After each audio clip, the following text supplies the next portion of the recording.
আমাদের জন্য কোনো জায়গা নেই, কেউ আমাদের দিকে তাকাচ্ছে না, একটু আশ্রয়ের সুযোগ দিচ্ছে না কেউ। খোলা আকাশের নিচে 3 দিন ধরে অবস্থান করছি। সুমায়া শাবান ফিলিস্তিনের রাফা শহর থেকে বাস্তুচ্যুত হয়ে এই খোলা জায়গায় অবস্থান করছেন। 3 দিন পার হয়ে গেলেও জানেন না কি তার ভবিষ্যৎ। ছোট ছেলে মেয়ে আর জিনিসপত্র নিয়ে এই খোলা মাটি যেন শেষ আশ্রয়স্থল। সাথে খাদ্যের অভাব তো আছেই। তার বেঁচে থাকার আকুতি যেন সিনেমার করুণ গল্পকেও হার মানায়। এই গল্প শুধু সুমায়া শাবানের না, রাফা শহরের প্রতিটি মানুষের। লাখো ফিলিস্তিনির গল্প এটি। গাজার রাফা শহরে ধীরে ধীরে এগিয়ে যাচ্ছে ইসরায়েলি সেনারা। প্রতিদিন বাড়াচ্ছে হামলার তীব্রতা। যুক্তরাষ্ট্রের প্রেসিডেন্ট জো বাইডেন রাফায় হামলা বন্ধে ইসরায়েলে অস্ত্র সহায়তা বন্ধের হুঁশিয়ারি দিয়েছেন।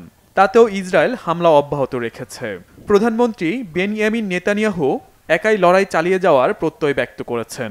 এতে আতঙ্ক বিরাজ করছে অসহায় ফিলিস্তিনিদের মধ্যে। ভোরের আলো ফোটার পর থেকে একটু আশ্রয় খুঁজছি। এখানে কোনো জায়গা নেই, এটি সমুদ্রের পার। কোথায় আশ্রয় পাবো? এ খোলা আকাশের নিচে কিভাবে থাকবো? আমাদের কি করা উচিত? অন্যদের দিকে তাকান, কেউ ভালো নেই। এটা সত্যি সহ্য করার মতো না। এর মধ্যে রাফা ছেড়ে দের আল বালা শহরের দিকে ছুটছেন অসংখ্য ফিলিস্তিনি। কিন্তু দের আল বালা শহরে এক বিন্দু পরিমাণ জায়গা খালি নেই। তাই ফিলিস্তিনিদের আশ্রয় এখন খোলা মাঠ। এখানেই ছেলে মেয়ে নিয়ে বেঁচে থাকার প্রহর গুনছেন ফিলিস্তিনিরা। খাদ্য, চিকিৎসা, ত্রাণের জন্য সাহায্য কামনা করছেন।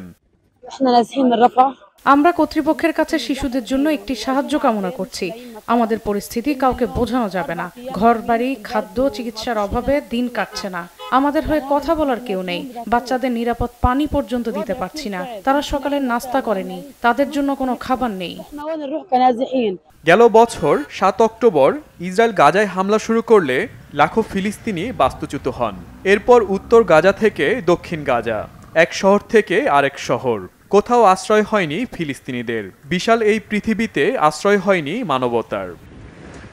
শহীদ Arafat, Bangla vision news desk.